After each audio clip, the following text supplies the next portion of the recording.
Greetings and welcome to another episode of Q Points Podcast. I'm DJ Sir Daniel.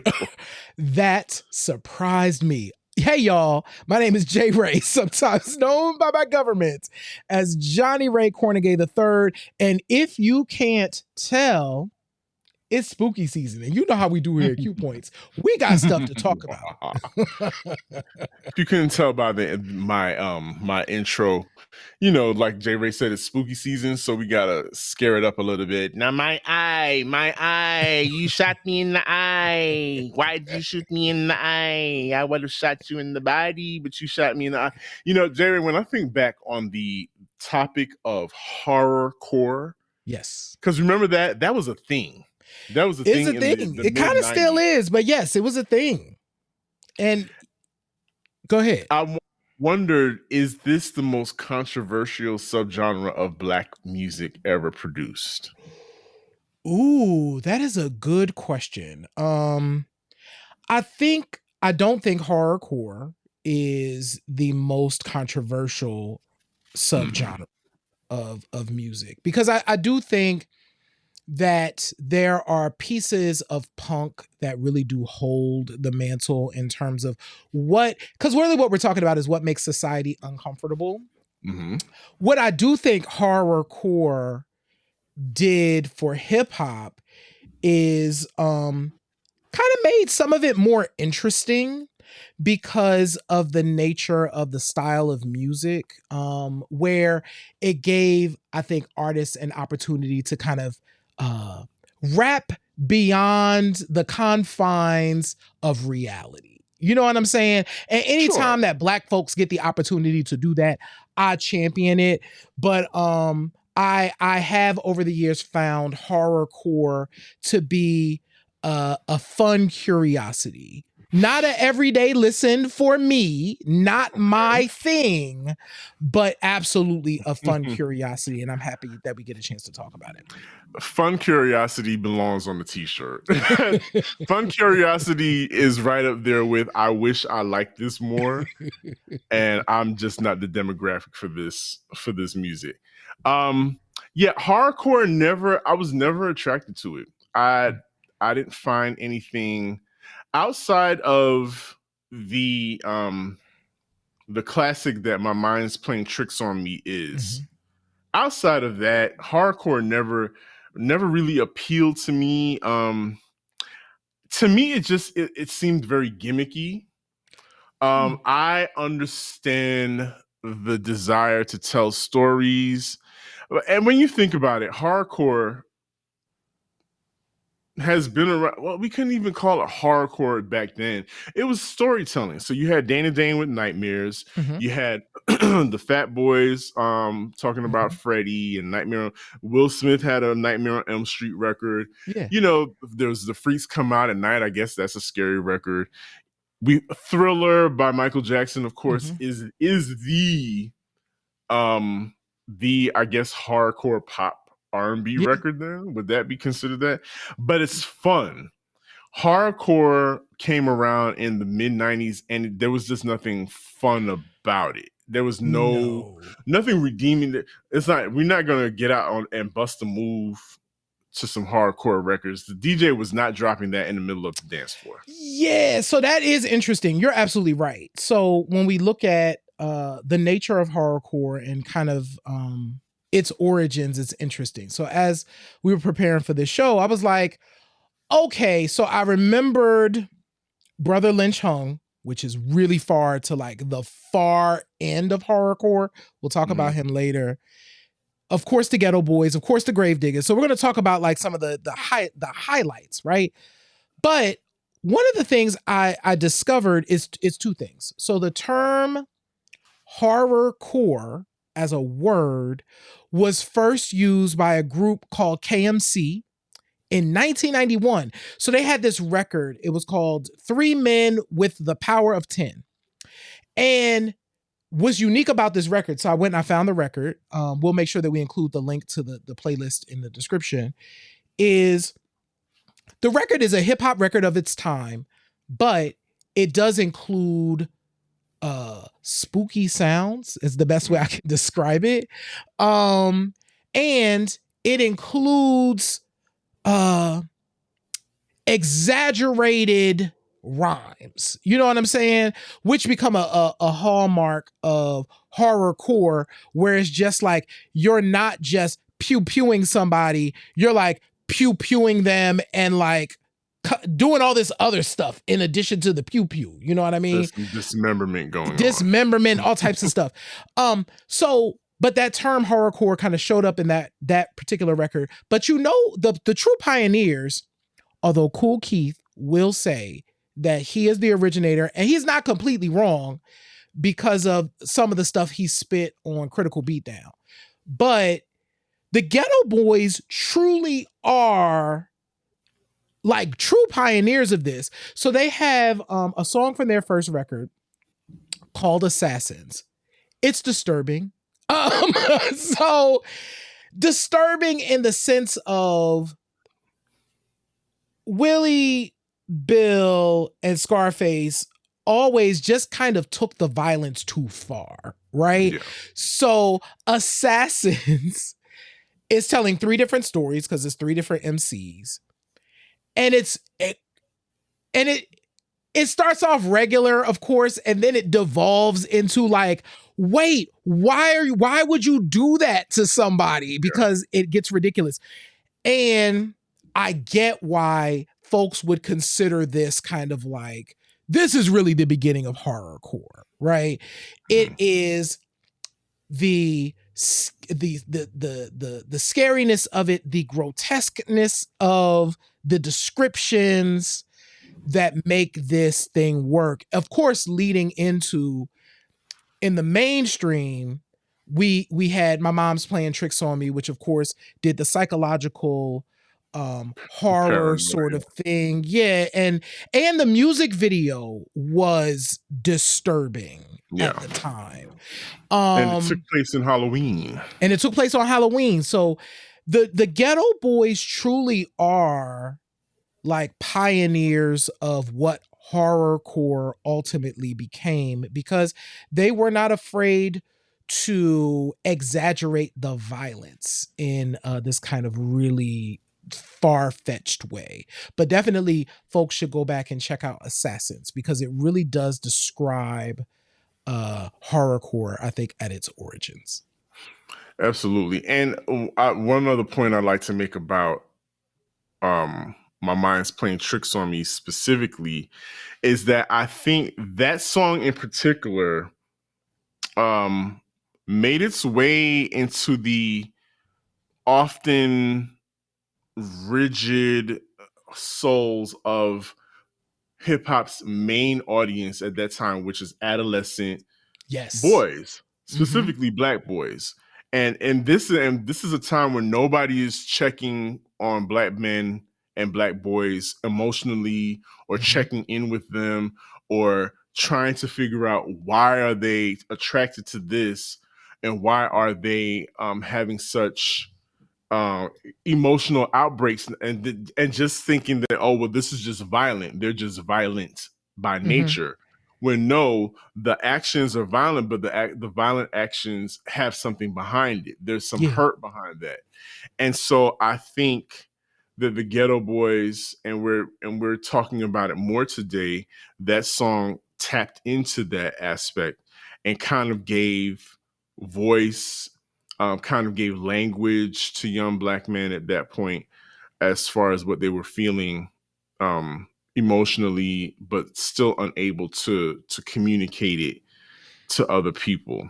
I love this point, because I do think one of the things that horrorcore was able to do is tap in, and like we talked about, give an opportunity for rappers to kind of share these fanciful stories, because white folks get an opportunity to do this all the time. All the right? time. You know what I'm Insane saying? Clown Posse. Insane Clown Posse. Who is crazy. So as an aside, Insane Clown Posse are kind of the most well known for horrorcore, but they literally took the ideas from Geto Boys, 3 6 Mafia, Brother Lynch Hung, and morphed it into this thing. And now they are kind of the poster childs for what this is. But the Mm-hmm. origins, like so often is true, right? Come from Right. us, right? Absolutely. But this type of white folks get the opportunity to kind of create these characters all the time. If we think Alice Cooper, we think all of these things, right? Ozzy Kiss, Osbourne. Ozzy Osbourne, right? And I do think that horrorcore kind of, to your point, helped to tap into some of that. And if you don't mind, Sir Daniel, I do want to, I know we got to talk about the Gravediggers. I want to do them last because I think they come last in this line because I want to bring up something that's not in our run real quick. You know who else is this? 3 6 Mafia. So it's like you were picking up. Yeah. So here's where I was going to go. Yeah. I think one of the aspects of horrorcore that people don't necessarily pick up on is the love that a lot of Black people have for the horror As a genre of movies. Yes. Vincent Price is featured all over Thriller. Vincent Price ends Thriller, the record, because of Michael Jackson's love for old Vincent Price movies. The Twilight Zone is mentioned a lot in these movies. Alfred Hitchcock. Mm-hmm. We've always had an affinity for horror movies. And then when you had in the 70s, when blaxploitation movies were the rage, and then we even got our own horror blaxploitations movies with Blackula, Bride of Blackula, Scream Blackula, You Jive Turkey Blackula. We got all of that stuff. And so those things, the people who grew up to be the Gravediggers in that moment, they would go to those movie theaters, and those were the movies that you could see. You could watch 2 and 3 movies at a time, and they would watch those, and people loved like the Petey Wheatstraw movies. Things like that really resonated with Black audiences, and those themes popped up time and time again, especially commercially. Again, like I said, with Nightmare on Elm Street, with Fresh Prince of Bel-Air, Jazzy Jeff and the Fresh Prince, and the Fat Boys capitalizing and being a part of those soundtracks. You thought about 3 6 Mafia. I thought about Bone Thugs and Harmony. Absolutely, yes. That first album, I'll never forget. This is a true moment. I was over at a friend's house, and they were listening to the Bone Thugs and Harmony album, and they had it turned up so loud on that one song, that murder song. I kid you not, the chanting and everything raised. There was a chill that went up my spine. I was like, I gotta leave. You're like, I don't like these spirits. I rebuke all of this that is coming out of that speaker right now, because this is conjuring something. Yes. And 3 6 Mafia, there's been a whole lot of folklore around 3 6 Mafia and alleged delving into like the occult and and devil worship, and saying that that their success came about because of making deals with which is a trope that has always followed Black musicians. Absolutely. And so horrorcore it's not just about people trying to take advantage of and make overly dramatic music, but there is a through line of Black people celebrating the macabre and celebrating scary movies and thrilling each other with the music. And so we get more, I think, like the some of the music that was popular for in the moment for the horrorcore horrorcore genre kind of wasn't substantial because you had other people who were able to incorporate like the visuals and whatnot, but they still learned that okay, this is music and people are gonna have to get into the music part somehow. So I'm gonna have to make it danceable or make the beats better, or we're not gonna be so elaborate with the rhymes. We're gonna kind of dumb it down and make chants and things like that. So we're gonna get a yeah ho on the end of every of every rhyme, but we're still gonna get the visuals of the scary and the macabre. Yeah, so it's interesting, right? As I was preparing to have this conversation about this topic, I went back and so I was watching like music videos and stuff. Mm-hmm. What's interesting is I do think the era of like griminess and kind of underground really did lend itself. Sure did. It was an easy way to pair it all together. And we also culturally are in this moment because we're talking about the early to mid 90s. Crack is still happening. HIV, people are still dying from HIV related complications. There's a lot of darkness in Yes. in black culture, right? And so I do think also this music kind of capitalized on, or not capitalized, but was really kind of using the horror as a way to discuss the horrors of what was happening in the community at the time. Because up until this point, we have been talking about artists. We haven't even gotten to New York yet, right? Because Geto Boys are from Houston, Mm-hmm. 3 6 Mafia from Memphis, Memphis. and Brotha Lynch Hung, who we're about to talk about, is from California. I think Sacramento is where he's from. But so we ain't even got to New York. So this is all happening, right? And being kind of stirred outside of New York because there are artists outside of the New York bubble that are kind of also creating their own thing. I want to talk about Brotha Lynch Hung real quick. This is not Season of the Sickness is just not an easy listen.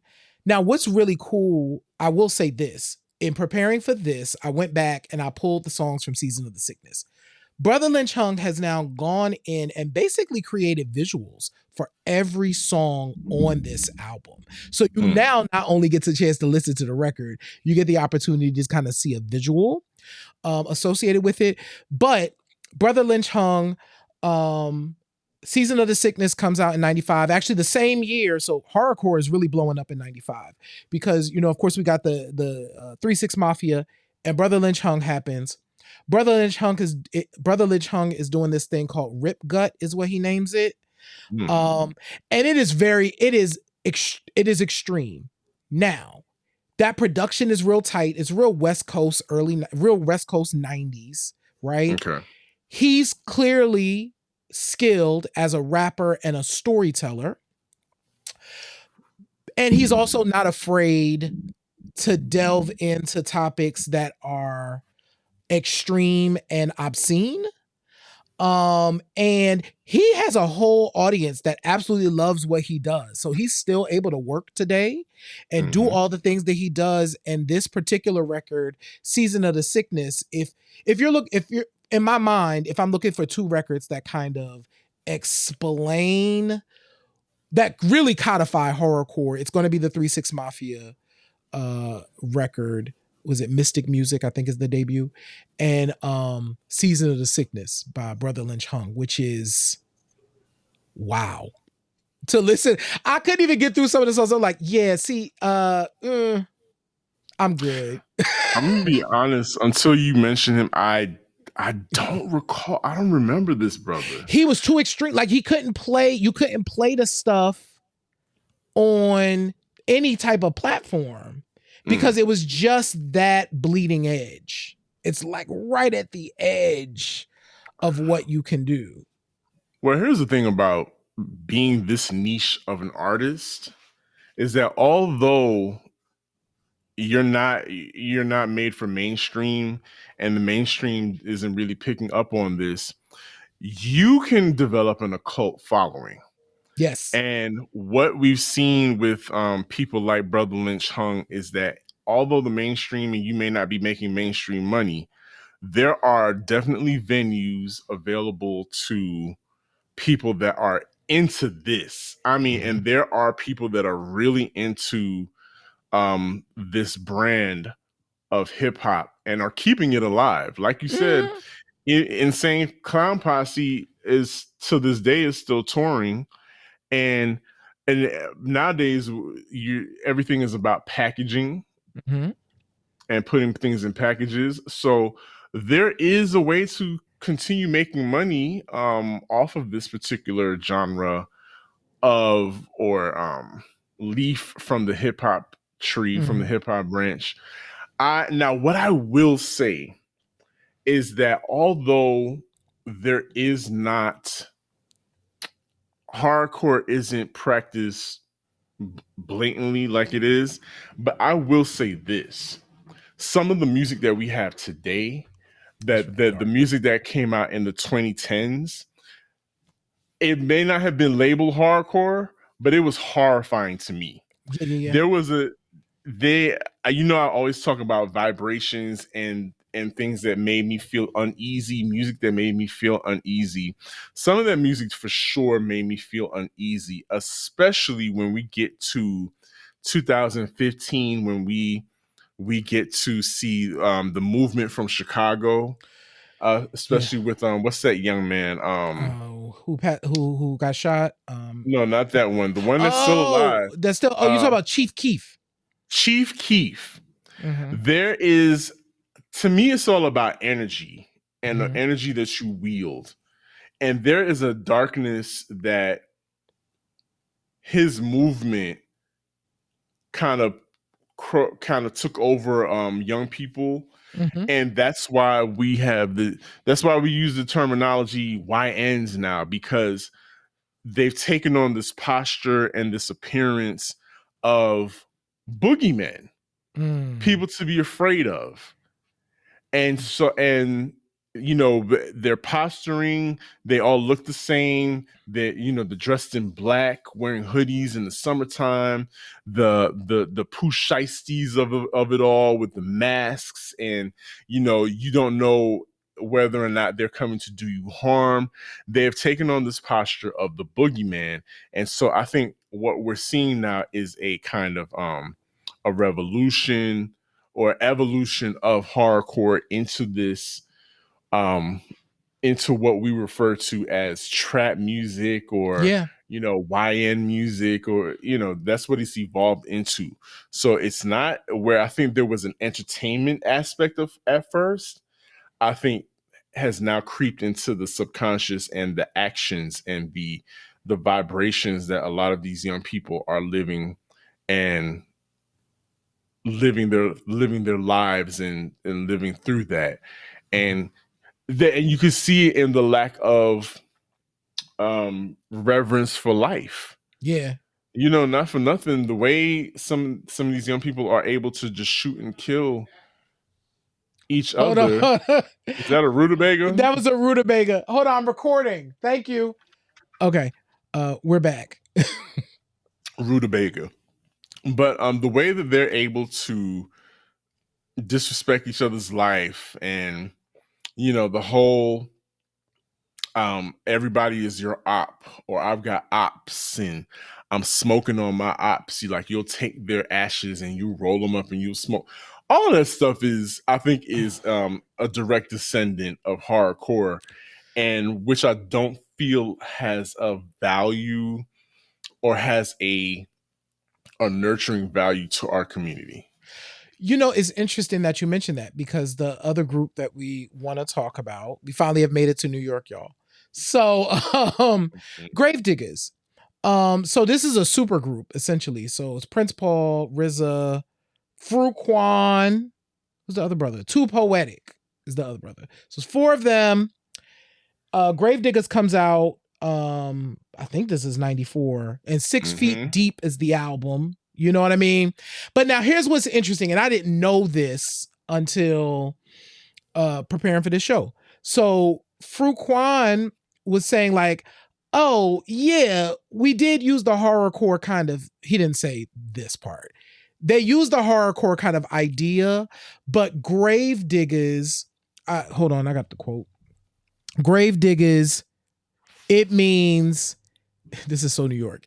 It means digging graves of the mentally dead, resurrecting the mentally dead from their state of unawareness and ignorance. So what I love about what you just described, though, I know. It's I'm patting the back of my head because I rolled my eyes so hard at that. I But know. go I ahead. know. But This in is contrast, from Stetsasonic, by the way. yes. Think about that. what that the contrast to what you described, right? That darkness that is in the kind of the DNA of this music that we were talking about in the 2010s, is the opposite of what Gravediggers was trying to do. So when I went back and I kind of listened to the record kind of from the vantage point of, I didn't know this at the time, and now I'm like, oh, I see how they were doing that. They were kind of using this horror thing to have all of these other deep conversations lyrically about culture, about blackness, about all of this. It's just wrapped in this scary exterior. Exterior. And everybody had fangs. And I still think the grill fangs are dope. So y'all kids out here thinking you doing something new with the grill fangs, this was already happening 32 years ago. Right, that was a Wu-Tang thing from a long time ago. So yes, yeah, I don't know. Great conversation. As as Halloween, we enter spooky season, and the spooky things. Yeah, y'all. So go back and check out some of these records. If you can see our faces and hear our voices, subscribe, share the show with your friends, family, and colleagues. We have other Halloween shows that are fun. We have a show where we talk about the fact that LL Cool J lived twice in horror movies, which is a super fun show. Y'all should check that out. Totally. Visit our website, qpoints.com, where you can check out all the archived episodes from the show. Visit our store at store.qpoints.com. You can check us out on Substack as well. We appreciate y'all. We love y'all. Absolutely. And it's like I always say, in this life, you have a choice. You can either pick up the needle or you can let the record play. This is, I am DJ Sir Daniel. My name is J Ray, y'all. And this is Q Points Podcast, dropping the needle on Black music history. Peace, y'all.